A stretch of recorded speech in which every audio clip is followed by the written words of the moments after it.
പിന്നെ രണ്ടാമത്തെ ന്യായം കൂടി ഞാൻ പറയാം. തണുപ്പ് കൂടുതലായതുകൊണ്ട് എല്ലാവരും എഴുന്നേറ്റ് പോയി. കല്ലും മുള്ളും ചവിട്ടി കാനന്റെ പാതയിലൂടെയും അല്ലാതെയും ശബരിമല അയ്യപ്പനെ കാണാൻ പോകുന്ന വൃശ്ചികം ധനു മാസങ്ങളിലാണ്. ഏറ്റവും കൂടുതൽ തണുപ്പുള്ള മാസത്തിൽ മണ്ഡല മകരവിളക്ക് തീർത്ഥാടനത്തിന് പോകുന്നവർ AC-യുടെ തണുപ്പ് കാരണം എഴുന്നേറ്റ് പോയത്രേ.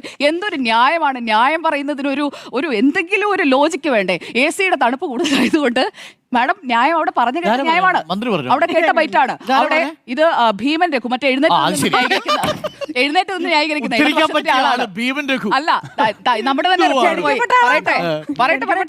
പറയട്ടെ അല്ല മന്ത്രി അല്ലല്ല പറയട്ടെ ഭീമൻ. താങ്കൾ ചോദിച്ചത് കൂടെ ഞാൻ ഒരാളുടെ പേര് പറഞ്ഞു എന്നേ ഉള്ളൂ. നമ്മുടെ റിപ്പോർട്ടറിന്റെ പ്രതിനിധികളെ നമ്മൾ തന്നെ നിശ്ചയിച്ചയച്ച ആളുകളാണല്ലോ. അവര് അവിടെ ചെന്ന് ചോദിച്ചു എന്തുകൊണ്ടാണ് ഇവിടെ ആളുകൾ ഇരിക്കാത്തതെന്ന്. അപ്പോൾ സംഘാടകർ പറഞ്ഞാണ്, ഞാൻ ഭീമൻ രഘുവിനെ ഇടയ്ക്കൊന്ന് കണ്ടതുകൊണ്ടെന്ന് തമാശയ്ക്ക് പറഞ്ഞു എന്നേ ഉള്ളൂ. പക്ഷേ ഇവിടെ ബന്ധപ്പെട്ട സംഘാടകർ പറഞ്ഞത് എന്താണെന്നറിയോ? AC-യുടെ തണുപ്പ് കൂടുതലായതുകൊണ്ട്